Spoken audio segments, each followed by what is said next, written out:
Hey guys, how's it going? My name's Grason and this is Tech with Me. Did you know that nearly 22% of all viewers on YouTube are watching from a mobile device? And I would be willing to wager a guess that a large percentage of those viewers are watching from an iPhone or a flagship S-series Samsung device. Maybe even you are. Or maybe you're not. My point is, I think a lot of people use flagship devices, and I don't think you need it. Well, okay, maybe you do, but I don't think everyone does. Now don't get me wrong, I'm not giving up my iPhone 13 Pro, but I've been thinking a lot on how much phone most people truly need. How many of us have family members that barely know how to use the phone they have? And how many of those family members have the newest iPhone or the newest Samsung and they only use Facebook, they make phone calls, and every now and then they manage to send a text? How many of us, me included, have the newest iPhone or the newest Samsung device, and yet we only text, scroll through Twitter, scroll through Reddit, and do internet browsing? And sure, I do take some photos, but if I wanted to take really nice, really high-end, good-looking photos, I would just use my actual camera. And so, I recently bought this, the Moto G Stylus 2022.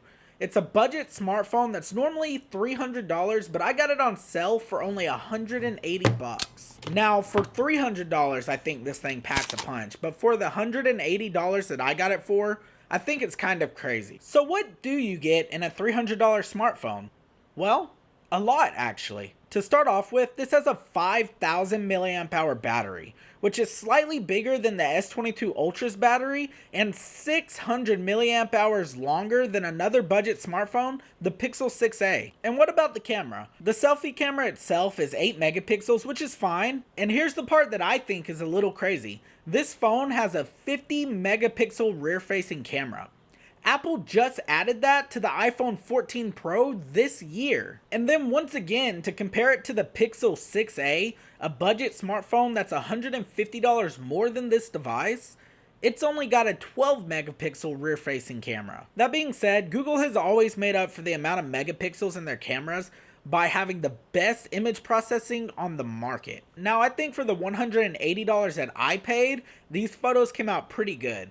But even for $300 on a smartphone, I would expect the photos to look more like this. But instead, they actually look a lot more like this. Cool. So I just got my hair cut. I'm on my way home now. The new God of War came out today, so I think that's what I'm going to spend the rest of my day doing. But you know, after reviewing some of the footage on this, I don't think it looks half bad for a $300 phone, especially if you can get it on sale. I don't think the image stabilization is too great, but I'm kind of shaking, and it's a $300 phone, so you can't blame it.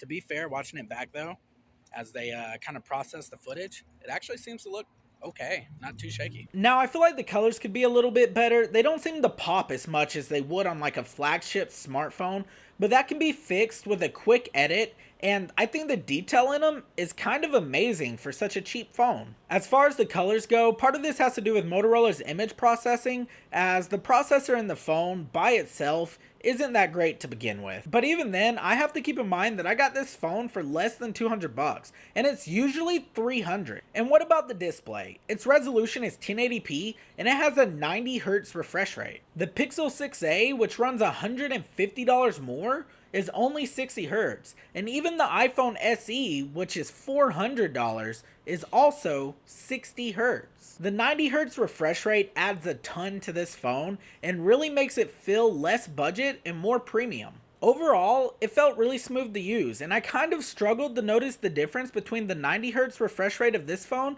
and the 120 Hz refresh rate of my iPhone 13 Pro. I used this phone for 2 days straight as my daily driver, and I never felt like I was being held back from anything. It felt smooth and responsive, the battery lasted really well, and it took pretty good photos the entire time. And that's it. For only $300, this phone felt fine. Now, I don't think I'm gonna switch over from my iPhone, but I also don't think I would be unhappy with the Moto G Stylus as my daily driver if I had to use it. And I think a lot of people out there who don't really use their phones extensively, which I think is the majority of people, would be perfectly happy with this phone as their daily driver. And that's what I want us to think about. There are so many people out there that are spending anywhere from $800 to $2,000 to get the best phone out there. And a lot of us wouldn't even use half of what that phone can do. I think the days of a budget smartphone being bad are completely gone, and there's a lot of options out there for anyone who doesn't need or want to spend $1,000 on a smartphone. But here's my question: what do you guys think, and what phone do you guys use?